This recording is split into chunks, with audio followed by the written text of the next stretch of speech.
Hi, welcome to Reservoir Studio. Here in the reservoir, we're interested in producing adequate access to clean water. Some places around the world don't have adequate access because they lack the infrastructure. Now, sometimes responding to that infrastructure issue is through affordable technology. For example, silver-enhanced ceramic water filters allow us to produce clean water by taking water contaminated with waterborne disease and rendering it potable. The statistics are compelling, and there are so many to cite, but they all point to a few main points. First, for a huge portion of the world's population, access to clean drinking water is a daily struggle. Second, access to clean water typically relies on expensive machines or technologies to provide water to a large number of people at one time, and such approaches are considered more cost-effective than providing clean water to smaller units of people, like families or households. Third, without affordable approaches to providing access to potable water and sanitation, an increasing percentage of people around the world will become sick, and they may even die within the very near future. And fourth, in many parts of the world where clean water is available but also requires transportation from a source many miles away, women and girls are typically enlisted to fetch the water and bring it back home. The amount of time they spend daily in this process of retrieving and returning the water home means they have no time to go to school. It's important to remember that providing adequate access to clean water is a complicated problem on a global scale. There are many, many ways to provide adequate access to clean water, and no single approach is going to respond adequately to the global water crisis.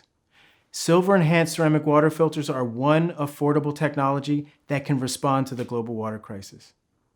You know what? Why don't you come and take a look with me? This technique is not new. As a matter of fact, the technology for ceramic water filters has been around for centuries.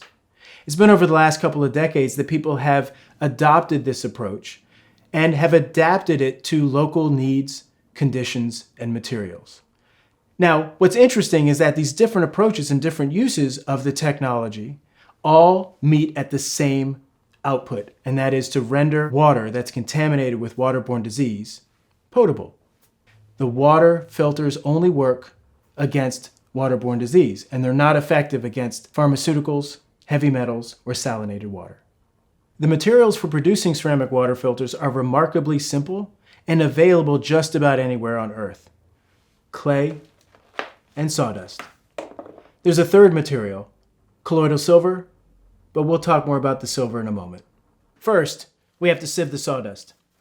We do that to remove the contaminants and to make sure we have a uniform particle size. Once the particles are added to the clay, they burn out in the kiln, leaving a network of uniform pores throughout the clay. Clay is naturally porous and has much smaller pores, yet the sawdust creates pores that are uniform and allows for an even flow rate. Next, we mix the sawdust and clay together, and then we add water. Of course, this part of the process would work much better if we had electric machines or gas-powered machines, but not every facility around the world has such technologies to allow them to do that. Mixing by hand works just fine.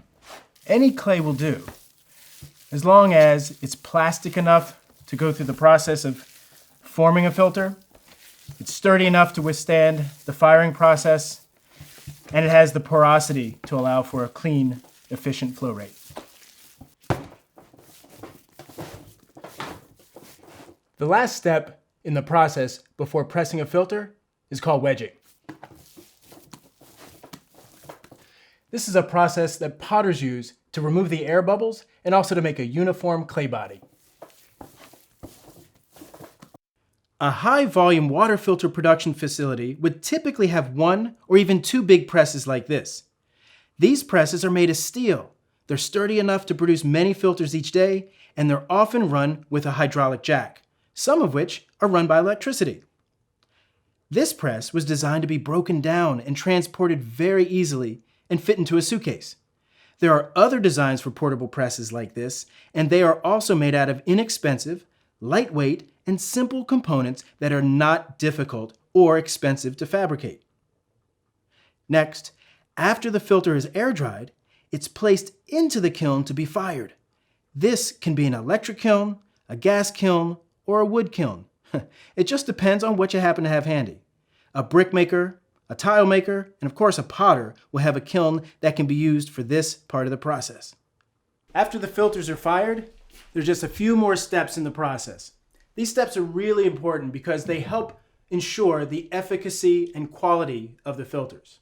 First, we apply colloidal silver to the filter. We do this by brushing the mixture on the outside and the inside of the filter. The silver penetrates into the body of the filter and it disperses itself uniformly through the filter. We want the silver to be embedded in the filter so that the antimicrobial properties of the silver can interact with the waterborne disease. Now, some people like to apply the silver in the dry batch stage. You can also apply it during this stage here. The next step is the water flow test. The idea here is to make sure that the filters are flowing at a rate of about 1 to 3 liters an hour.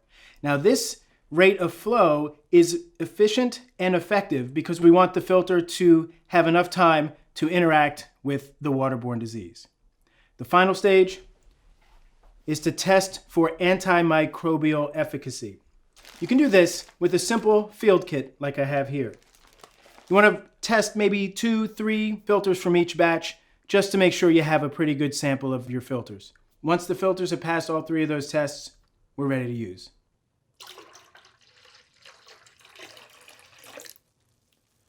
Water is a basic human right. Unfortunately, millions of people around the world don't have adequate access to clean water. Through the use of common materials, we have at our fingertips simple solutions that can have a profound effect against the global water crisis.